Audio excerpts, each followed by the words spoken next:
सबसे पहले इस एप्लीकेशन को देखें। एक सिंपल सी बजट ट्रैकिंग ऐप जिसका प्राइस $1000 है। अब यहाँ पर आप ध्यान से देखें कि इस पर 13 सेल्स भी आई हुई हैं। मतलब 1 सेल का INR में होता है 89,000 रुपीज और टोटल अर्निंग की बात करें तो लगभग 11,50,000 के समथिंग होता है, सिर्फ एक इतनी सी सिंपल एप्लीकेशन से। और मैं सच बताऊं, ऐसी एप्लीकेशन बनाना सुपर इजी है, आप इमेजिन भी नहीं कर सकते इतना इजी है। आज की इस वीडियो में हम इसी टाइप की एक फुल स्टैक एप्लीकेशन बनाएंगे, साथ में front end back and database. और सबसे बड़ी बात, इसके लिए आपको कोई भी कोडिंग की नॉलेज की जरूरत नहीं है, ना ही कोई इन्वेस्टमेंट की, कम्प्लीटली फ्री। सो वीडियो को एंड तक जरूर देखिए क्योंकि आज का सेशन सही में गेम चेंजिंग होने वाला है। और अगर आप भी AI ऐप डेवलपमेंट को प्रॉपरली सीखना चाहते हैं तो कंप्लीट कोर्स की लिंक आपको डिस्क्रिप्शन पे मिल जाएगी। वेबसाइट को एक बार जरूर चेक कीजिए और आज ही इनरोल कीजिए। Now let's start the video. तो ये रहा वो एप्लीकेशन जिसे हम आज बनाने वाले हैं। बेसिकली एक बजट प्लानर ऐप है जिसमें आप अपने बजट को लिस्ट कर सकते हैं और मैनेज कर सकते हैं बहुत आसानी से। तो ये रहे कुछ इस एप्लीकेशन की UI इमेजेस जिनका यूज करके हम इसी का UI हम क्लोन करेंगे, मतलब इसका कॉपी बनाएंगे। तो एक न्यू फोल्डर क्रिएट कर लेते हैं, देन उस पर हम अपनी इमेजेस को सेव कर लेते हैं। फिर इसके बाद हम AI को देकर इसका सेम क्लोन बनाने की कोशिश करेंगे, बट इससे पहले हमें PRD बनानी होगी क्योंकि इसके सारे फीचर फंक्शनैलिटीज़ को हमें कॉपी करना होगा, देन ही हम बना पाएंगे। तो ये रही वो सारी इमेजेस जो कि हमने डाउनलोड की हुई हैं। तो इन्हें सभी को सिलेक्ट करेंगे, देन ChatGPT पर अपलोड कर देंगे। अब यहाँ पर प्रॉम्प्ट टाइप करेंगे और इस प्रॉम्प्ट में ये बता देंगे कि जो हमारी ये UI इमेजेस है उनका screen wise feature functionalities PRD बना दो। PRD की फुल फॉर्म होती है प्रोडक्ट रिक्वायरमेंट डिस्क्रिप्शन, जिसमें बेसिकली हम जो कुछ भी बनवाना चाहते हैं किसी भी AI मॉडल से, उसमें सारी हमारी रिक्वायरमेंट्स होती हैं। तो यहाँ पर आप देख सकते हैं हमारी इमेजेस के अकॉर्डिंग यहाँ पर स्क्रीन वाइज कंप्लीट एप्लीकेशन की फीचर फंक्शनैलिटीज, कलर कॉम्बिनेशन जैसी सारी चीजें बता दी हैं। अब इनका यूज करके हम अपनी एप्लीकेशन बना सकते हैं। तो अब हमने अपने फ्रंट एंड के लिए PRD रेडी कर लिया है। अब बैकएंड को भी देख लेते हैं। तो बैकएंड में हम यूज करने वाले हैं फायरस्टोर फायरबेस का। तो उसके डेटाबेस को बनाने के लिए हम यहाँ पर कंप्लीट स्ट्रक्चर भी जनरेट करा लेंगे कि कैसा हमारा कलेक्शन होगा, क्या उसके स्ट्रक्चर रहेगा। फिर इसे हम AI की हेल्प से पुश भी करा सकते हैं, जो कि मैंने ऑलरेडी कई वीडियोस में बताया हुआ है।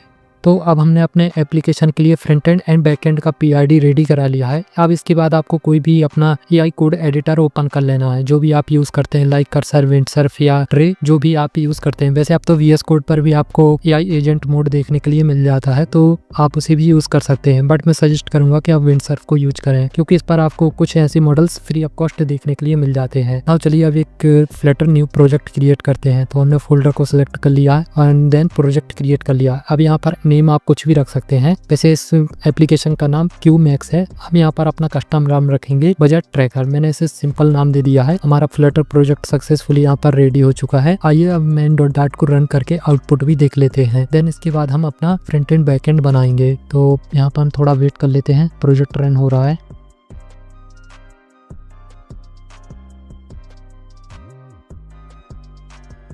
नाउ अभी आप देख सकते हैं हमारे एप्लीकेशन का आउटपुट कुछ इस तरह दिख रहा है।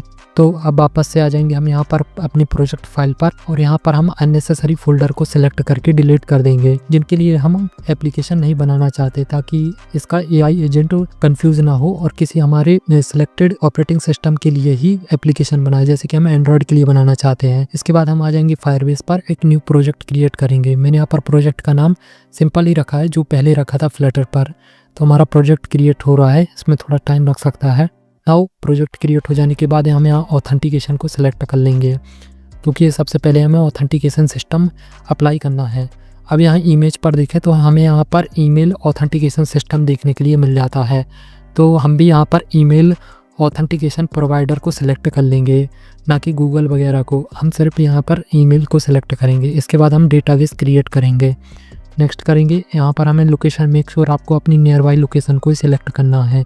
यहाँ पर आपको इंडिया के 2 सर्वर देखने के लिए मिल जाते हैं, दिल्ली एंड मुंबई। तो जैसे सेलेक्ट कर लेते हैं, हमारा डेटाबेस सक्सेसफुली क्रिएट हो गया है। अब हमें क्रिएट करने हैं कलेक्शंस।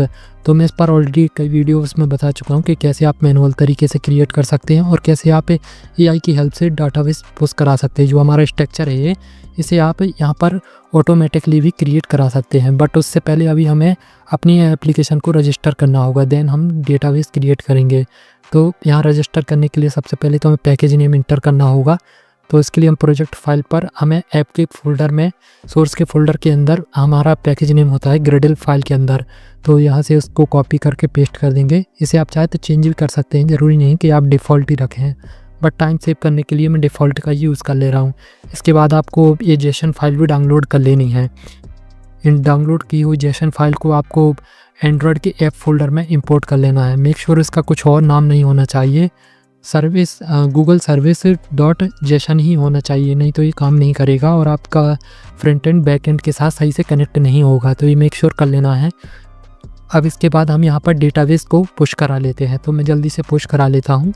तो आप यहाँ पर देख सकते हैं हमने अपना डेटाबेस पुश करा लिया है, और जो हमने जीपीटी से अपनी पीआरडी में बैकएंड के लिए स्ट्रक्चर रेडी कराया था, ये वही स्ट्रक्चर है, बस मैंने इसे जेसन में कन्वर्ट करा के या इसे पुश करा लिया है। अगर इसे आपको करना नहीं आता तो मैं एक डिस्क्रिप्शन पे लिंक दे दूँगा, वो देखकर आप करवा सकते हैं, जिसमें मैंने डेडिकेटेड तरीके से बताया है कि कैसे आप ये कर सकते हैं, ताकि आपका टाइम सेव होगा मैनुअल तरीके से करने से अच्छा। अब हम अपना फ्रंट एंड रेडी कराएंगे, क्योंकि बिकॉज हमें बैकएंड में इतना ही करना होता है, डेटाबेस स्ट्रक्चर और अपना ऑथेंटिकेशन, जो कि इस एप्लीकेशन जो हम बना रहे हो उसमें इतना ही चीज़ें रिक्वायर्ड है, तो इतना ही करना है। अब इसके बाद हम फ्रंट एंड पर आते हैं, तो यहाँ पर हमने मेन डॉट डाट को, पीआरडी को एंड जेसन को टैग करके अब यहाँ पर पेस्ट कर दिया है। अब इसके बाद हम यहाँ पर सारी जो इमेजेस हैं, यूआई इमेजेस, उन्हें भी यहाँ पर पेस्ट कर देंगे। आप चाहे तो एक रिक्वायरमेंट .md नाम की फ़ाइल बनाकर उस पर सारी रिक्वायरमेंट भी पेस्ट करते सकते हैं, जो पीआरडी हमने जनरेट कराई थी, तो वो भी कर सकते हैं, ये बेटर रहेगा। और मैं हर वीडियो में आपको सजेस्ट करता हूँ, जिससे कि आपके कोई भी फीचर मिस नहीं होंगे, आपके पीआरडी के अकॉर्डिंग ही एप्लीकेशन बनेगा। तो इसे आप एक बार ज़रूर ट्राई करें। तो अब हमारे फ्रंट एंड बनना स्टार्ट हो गया है, इसमें थोड़ा टाइम लग सकता है, तो इसलिए मैं आपको फास्ट फॉरवर्ड करके दिखा सकता हूँ।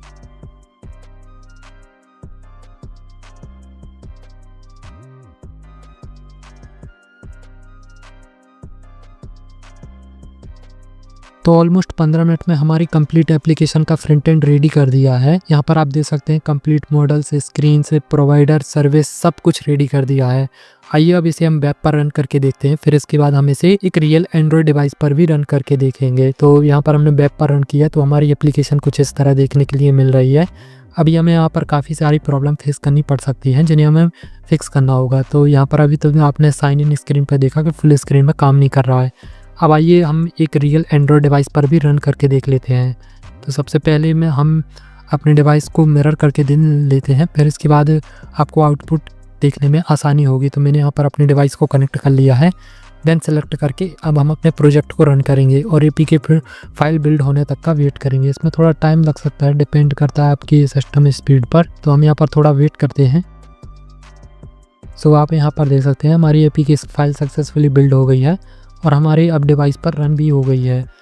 तो ये ओपन हो रहा है, इसे हम थोड़ा साइड में ओपन कर लेते हैं ताकि अच्छे से टेस्टिंग कर पाएँ और बग्स को देख पाएँ। और मैंने यहाँ पर डीबग कंसोल को भी ओपन करके रखा है ताकि हम रियल टाइम पर बग्स को देख पाएँ। अब यहाँ पर हम कंपेयर करके देखें तो यहाँ पर हमें कलर कॉम्बिनेशन का थोड़ा हमें डिफरेंट देखने के लिए मिलता है।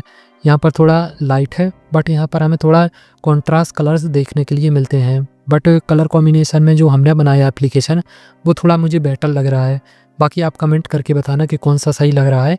अब एक न्यू अकाउंट क्रिएट करते हैं और बाकी की चीज़ों को भी देखकर कंपेयर करते हैं। तो हम यहाँ पर full name, email address, phone number, password, confirm password inter करके एक न्यू अकाउंट क्रिएट करते हैं। फिर इसके बाद हम इसे बैकएंड पर भी टेस्ट करेंगे कि वहाँ पर डाटा से रिसीव हो रहा है कि नहीं।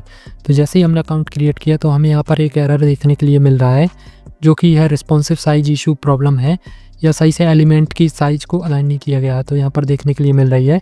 और यहाँ हम अपने क्रेडिट कार्ड को ऐड कर सकते हैं, जो कि आपको इस स्क्रीन में भी देखने के लिए यहाँ पर मिल रहा है, जो कि परफेक्ट तरीके से वर्किंग है।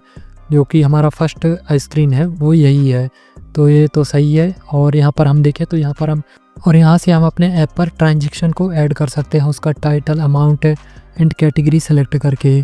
तो मैं यहाँ एग्जांपल के लिए यहाँ पर फॉर शॉपिंग टाइप कर दिया टाइटल, एंड यहाँ पर हम अमाउंट टाइप करेंगे, कैटेगरी एंड नोट टाइप करके से करेंगे ट्रांजैक्शन को ऐड। तो यहाँ पर हमें एरर देखने के लिए मिल रहा है, बिकॉज अभी रिस्पॉन्सिव साइज इशू देखने के लिए मिल रहा है, तो हम इसे आगे चल के फिक्स करेंगे। और यहाँ पर हम कैलेंडर स्क्रीन या आप ग्राफ स्क्रीन को देख लें, तो यहाँ पर हम देखें इस स्क्रीन में जो हमारा एप्लीकेशन यूआई है, तो यहाँ पर एक मिस्टेक हो गई है। जो हमारा ग्राफ होना चाहिए वो कुछ और स्क्रीन है और जो हमारा ट्रांजेक्शन स्क्रीन है वो कुछ और है। मतलब यहाँ पर गलत तरीके से बनाया गया है। आई थिंक ये AI की गलती के कारण हो गया, PRD में गलती हो गई होगी, तो यहाँ पर हमें गलती देखने के लिए मिल रही है। बट ये सही भी है, कोई गलती नहीं है, हम इसे गलती नहीं मानेंगे। और यहाँ हम कैटेगरी को देखें तो कैटेगरी तो प्रॉपर वर्किंग है और यहाँ पर हमें UI में कोई भी सेटिंग की स्क्रीन देखने के लिए नहीं मिली है, तो यहाँ पर हमें सेटिंग की स्क्रीन देखने के लिए मिली है। अब आइए हम यहाँ ऑथेंटिकेशन पे चेक करें बैकएंड पर, तो यहाँ पर जिस अकाउंट के थ्रू हमने ऑथेंटिकेशन किया था ईमेल अकाउंट के थ्रू, वो यहाँ पर देखने के लिए मिल रहा है। इसका मतलब हमारा ऑथेंटिकेशन सिस्टम प्रॉपरली वर्किंग है। अब आइए हमने जितनी प्रॉब्लम देखी है उन सबको एक साथ फिक्स कर लेते हैं, फिर इसके बाद डायरेक्ट फाइनल आउटपुट देखेंगे। तो अब हमने अपनी एप्लीकेशन की ऑलमोस्ट सारी प्रॉब्लम्स को फिक्स कर लिया है। अब आइए डायरेक्ट रन करके आउटपुट देखते हैं, देन टेस्टिंग करते हैं कि क्या हमें प्रॉब्लम्स देखने के लिए मिलती हैं। तो हमारी APK फाइल बिल्ड हो रही है और हो भी चुकी है और हमारे डिवाइस पर रन भी हो चुकी है। तो सबसे पहले तो हमें ऑथेंटिकेशन करना होगा, लॉगिन करना होगा। तो हमने जो पहले अकाउंट क्रिएट किया था इसे ही हम लॉगिन कर लेते हैं ताकि हमें न्यू अकाउंट क्रिएट ना करना पड़े। तो यहाँ से इसे कॉपी कर लेते हैं, देन हम वापस से एप्लीकेशन पर आकर यहाँ ईमेल पर पेस्ट कर देते हैं और यहाँ पर हम पासवर्ड भी एंटर करके साइन इन कर लेते हैं या लॉगिन कर लेते हैं।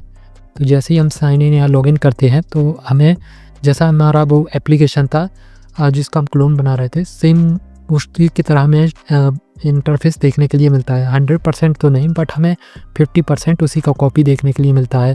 अब यहाँ पर हम ट्रांजैक्शन को भी ऐड कर सकते हैं, जैसे कि एग्जांपल के लिए मैं यहाँ पर आपको ऐड करके दिखा दे रहा हूँ। तो मैंने यहाँ ऐड किया तो सक्सेसफुली ऐड हो गया। अब यहाँ ग्राफ पर आएंगे तो यहाँ पर हम अपने कैलेंडर की डेट वाइज भी ट्रांजैक्शन को ऐड कर सकते हैं और ट्रांजैक्शन सेक्शन पर हम सारे ट्रांजैक्शन को भी देख सकते हैं या नया ट्रांजैक्शन भी ऐड कर सकते हैं जो कि प्रॉपरली वर्किंग है। साथ में फ़िल्टर और कुछ फीचर्स और देखने के लिए मिल जाते हैं। कैटेगरीज तो पहले भी वर्किंग था और अभी आप यहाँ पर देख सकते हैं कैटेगरीज में भी थोड़ी बहुत इम्प्रूवमेंट हुए हैं।